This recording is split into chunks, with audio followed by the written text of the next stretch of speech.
Dans cette vidéo, je vais vous montrer comment je fais des audits personnellement pour des marques e-commerce pour repérer tout ce qu'il y a à améliorer, tout ce qu'il y a à ajouter pour vraiment aller bien plus loin dans les résultats, avoir des meilleurs résultats sur l'email marketing. Vous allez voir étape par étape tout ce qu'on peut améliorer et je vais aussi vous donner des insights sur généralement ce que je repère dans les audits des e-commerce que j'analyse ou c'est peut-être votre cas aussi des choses à améliorer. Alors on part direct. Déjà, moi ce que je fais c'est que déjà voilà, je fais sur un Lucidchart pour avoir tout ça à l'écrit mais également visuellement. Et je commence par déjà voir les résultats des derniers mois pour les analyser. Voilà, par exemple, voilà, les clients, enfin les prospects plutôt, me donnent un accès Klaviyo. Comme ça, je regarde tout le compte et comme ça, je regarde aussi le dashboard principal pour déjà voir quels sont les revenus par email, combien de pourcents ça génère. Également en fonction du type d'e-commerce, ça peut être différents résultats attendus. Les revenus des campagnes, des flows, des SMS s'il y en a, etc.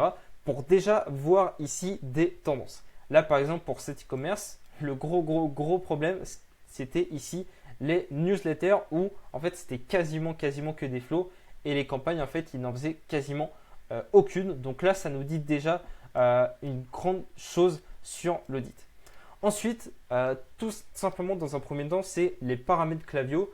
Ça, c'est assez rapide, assez facile à faire, mais il y a souvent des oublis quand on ne connaît pas tous les paramètres qui sont un peu disséminés un peu partout sur Klaviyo.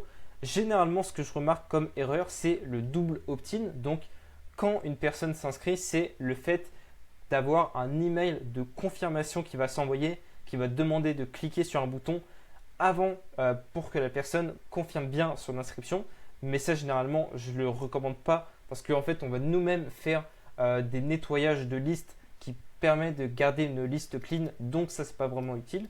Et également, l'attribution à 5 jours. Donc, quand une personne, par exemple, va ouvrir un email et va acheter dans une fenêtre de 5 jours après l'ouverture, ça va être considéré comme du revenu via Klaviyo, donc ce revenu ici. Sauf que 5 jours, on considère quand même que c'est pas mal gonflé par Klaviyo parce que pour eux, c'est positif de voir des revenus par email. Alors généralement, on met 2-3 jours et là, comme ça, ce sera plus pertinent pour analyser des résultats et ne pas avoir des stats trop gonflés. Ensuite, on part sur le pop-up.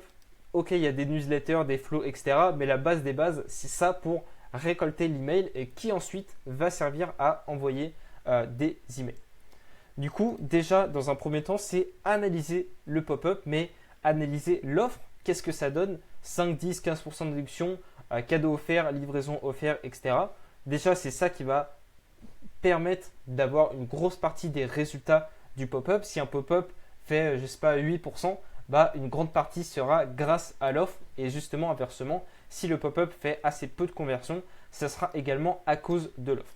Ensuite, le délai, est-ce que dans la moyenne, dans les bonnes pratiques, etc., c'est plutôt un pop-up rapide ou lent? Par exemple, s'il met 30-40 secondes à se déclencher, c'est quand même considéré comme assez long. Et généralement, voilà, avec tous mes AB tests que j'ai fait, généralement, un délai bien plus court, ça fonctionne bien mieux. Et ensuite, il y a tous les détails. Ça, c'est toute l'optimisation qu'on peut faire. Le copywriting, faire en sorte qu'il soit simple. Le design, faire en sorte que ce soit compréhensible à l'image de la marque, mais il n'y a pas besoin de faire quelque chose de très extravagant et tout. Donc voilà, analyser au global, mais aussi point par point. Et ensuite, ce que j'aime bien faire, là c'est sur tous les points, c'est écrire les points positifs et écrire les points à améliorer. Parce que vaut mieux quand même garder les points positifs en tête pour se dire ok, ça c'est bien, ok, on va garder cette base. Et après, tous les points améliorés, c'est tous les points que je recommande de changer, d'essayer de tester pour améliorer au e-commerce. Et généralement, un délai trop long et un pop-up trop compliqué ou alors trop long avec trop d'écriture. Ensuite, on passe au flow. Alors là, c'est en deux parties. Déjà, les flows qui sont déjà setup sur le compte. Généralement, un e-commerce qui demande un audit ne part pas de zéro. Et là, on peut diviser encore par deux avec les flows un petit peu améliorables et les flows plus améliorables. Des fois, ce n'est pas forcément au même stade. Il y a des flows qui ont besoin de plus d'amélioration. Et deuxièmement, c'est tout simplement tous les flows manquants Tu n'as pas ce flow, bah ok, il faut le rajouter à ton stade de chiffre d'affaires, c'est important de l'ajouter, etc. Donc là, voilà, comme ça, on a une visu de tout ce qu'il y a à améliorer sur les flows. Et ensuite, on va aller plus précisément. Déjà, l'A/B testing. Est-ce qu'il y a de l'A/B testing? Est-ce qu'il est bien? Est-ce qu'il y a suffisamment de volume? Voilà, tout ça pour savoir est-ce que c'est bien fait. Mais généralement, sur les e-commerce que j'analyse, c'est qu'il n'y a pas ou très peu, trop peu d'A/B testing malgré un volume suffisant. Et ensuite, segmentation, c'est un peu la même chose. Il n'y a pas forcément besoin de faire beaucoup de segmentation sur nos flows, à moins d'avoir déjà beaucoup de trafic. Mais généralement, quand on est, allez, on va dire entre 10 et 100 cas par mois, il n'y a pas besoin de faire trop de segmentation. Mais on peut quand même en faire et il y a beaucoup d'e-commerce qui ont le volume suffisant, mais n'ont quand même pas du tout de segmentation pour faire des emails plus personnalisés, plus pertinents pour les gens. Et ensuite, encore une fois, les points positifs, les points améliorés. Là, généralement, au niveau des flows, c'est qu'il manque le flow added to cart. En fait, ils ont un flow de panier abandonné, mais il y a deux versions de ce flow qui existent. Donc, autant mettre les deux pour faire bien plus de conversions. Ça peut des fois même simplement faire un x2 au niveau des ventes de ce flow, comme si en fait on dupliquait et on avait un nouveau flow comme ça gratuit.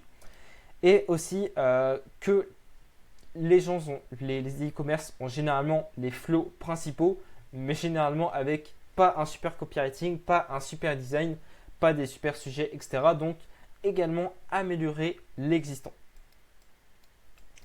Ensuite, on passe aux campagnes. Alors là, il y a plus de points à voir. Déjà, la fréquence des campagnes, une fois par semaine, 2 fois par semaine, une fois par mois.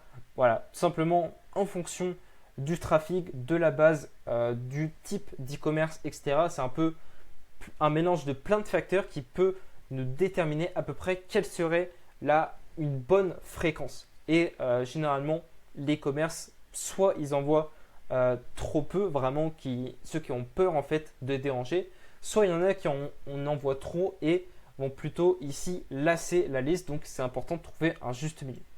Ensuite, segmentation. Alors là, ici, c'est plus important au niveau des campagnes, la segmentation, parce que la plupart des e-commerce envoient tout simplement leur newsletter à toute leur liste et ça va tout simplement vous faire tomber en spam petit à petit. J'ai fait plein de vidéos sur ça, vous pouvez les regarder. Et aussi, tout simplement, faire à des segments pas pertinents. Par exemple, des fois, il y a des e-commerce qui vont envoyer à certains segments, alors qu'en fait, ils pourraient toucher plus de monde tout en gardant un bon taux d'ouverture, donc une bonne délivrabilité. Donc ça, c'est à faire attention, ni trop encore une fois, ni trop peu. Et ensuite, l'A/B testing, voilà, toujours pareil. Généralement, il n'y a pas d'A/B testing, alors que là, c'est quand même assez facile sur les campagnes. Par exemple, si vraiment vous n'avez pas trop de trafic pour faire ça, A/B tester au moins l'objet de vos emails pour avoir un résultat court terme. Et ensuite, voilà, globalement, point positif et point amélioré, c'est une fréquence pas assez haute, un taux d'ouverture trop bas, donc là, c'est dû à une mauvaise segmentation qui fait tomber un spam. Et ensuite, envoie des emails que quand il y a des promos, que quand il y a des annonces. Mais le but, c'est quand même d'envoyer des emails partout, toute l'année avec un échange, en fait, un mélange de valeur et de vente. Ensuite, on va passer au contenu, mais d'abord, il y a aussi la délivrabilité qui est très important. Vos emails ont beau être super, si ça tombe en spam, bah tant pis, c'est gâché. Et là, ce que je prends, c'est un screen de Klaviyo du score de délivrabilité sur 100. Ça nous dit déjà un bon indicateur avec aussi des insights sur cette page délivrabilité. Et ensuite, je dis toutes les actions à faire pour revenir petit à petit à une bonne délivrabilité. Généralement, c'est quoi? C'est segmenter pour aller chercher un meilleur taux d'ouverture et chercher le cercle vertueux que j'ai déjà parlé plein de fois. Exclure les bounce de ces campagnes et de ces flows pour comme ça éviter trop les signes négatifs qui vont vous faire baisser votre réputation. Et enfin, regardez le taux d'ouverture précisément par domaine parce que généralement, il y a un déséquilibre. Par exemple, ici, j'ai pris un exemple. On voit que Gmail, c'est à, voilà, on va dire 43%. Hotmail, 54%. Yahoo, 43%. Et là, par exemple, SFR à, on va dire, 25-26%. Là, comme ça, on peut voir pas mal d'écarts, des fois quasiment un x2 sur le taux d'ouverture. Et ça peut être un gros piège parce que dans la moyenne, on peut se dire par exemple que ça va être 40% de taux d'ouverture, ce qui est pas mal. Mais si on regarde plus précisément, il y a un problème sur certains domaines qu'il faut régler pour éviter que ça s'empire et que ça tombe trop en spam sur certains domaines. Et ensuite, dernière chose, avant-dernière chose plutôt, c'est le contenu des emails. Alors là, généralement, ce que je peux faire, c'est prendre quelques exemples d'emails de la marque, les mettre ici et tout simplement analyser point par point, encore une fois, ce qu'il y a de positif et ce qu'il y a à améliorer. Là, encore une fois, dans les insights, généralement, c'est qu'il n'y a pas de call to action au-dessus de la ligne de flottaison des emails. Des emails qui parlent de plusieurs sujets, qui vont un peu dans tous les sens et qui perdent le lecteur. Un manque de responsive, donc que ce soit bien sur téléphone, sur ordinateur, en white mode, en dark mode. Et également un manque de diversité dans les sujets et les types d'emails où généralement les gens ont un type de newsletter et en fait ils le poncent mais beaucoup trop alors qu'on pourrait varier avec beaucoup plus de types d'emails. Et juste dernière chose, du coup là maintenant c'est faire le point au global, faire la conclusion. Et moi ce que j'aime bien faire au e-commerce que j'analyse, c'est diviser en deux parties. Parce que certes, en fait quand on arrive ici, ça peut être franchement pas mal avec beaucoup de changements à faire, d'améliorations à faire, mais on n'a pas le temps de tout faire d'un coup. Alors là, dans ce cas, il faut prioriser. Tout simplement, les choses sur quoi il faut se focus en priorité, qui sont à mettre maintenant, tout de suite, si on veut aller chercher des résultats, et les autres choses à améliorer qui restent importantes, mais qui sont quand même secondaires là-dessus. Du coup, voilà pour l'audit. Et maintenant, pour vous préciser, c'est que cet audit, du coup, au sein de l'agence TheRetention.io, on aide les commerces dans la rétention de leurs clients. Justement, on fait cet audit parce que on considère que déjà là, c'est rien qu'au niveau des emails, c'est vraiment différent pour chaque e-commerce. Chaque e-commerce a ses propres améliorations, ses priorités d'amélioration. Par exemple, rien que sur les flows, chaque e-commerce en fait part pas de zéro, a déjà certains flows existants qui peuvent être assez bien et des flows manquants, mais ce ne sera jamais les mêmes. Et en plus, en fonction du palier de chiffre d'affaires, entre un e-commerce qui fait 20K et un autre qui fait 200K, il n'y aura pas le même besoin, le même nombre de flows. C'est pour ça que je fais un audit gratuit sur les e-commerce qui veulent en savoir plus sur ce qu'il y a à améliorer. Comme ça, ensuite, justement, je me base sur tout cet audit, sur tout ce qu'il y a à mettre en priorité pour designer un service spécifiquement pour vos besoins précis. Donc justement, si vous voulez un audit gratuit et que vous sentez que vous voulez vous faire accompagner sur l'email marketing et plus globalement sur la rétention, réservez un appel avec le lien dans la description, un appel Kenlead tout simplement. Je vais vous demander un accès principalement Klaviyo pour analyser ça. Vous préparez un audit avec cette structure, mais là du coup avec les améliorations pour vous, pour votre e-commerce. Et ensuite, si vous voulez en savoir plus sur ce qu'on propose sur l'offre personnalisée que j'aurais faite, là vous pourrez dire oui et comme ça je vous pitcherai l'offre. Il n'y a pas de pression là-dessus. Voilà, on se retrouve de l'autre côté. Salut!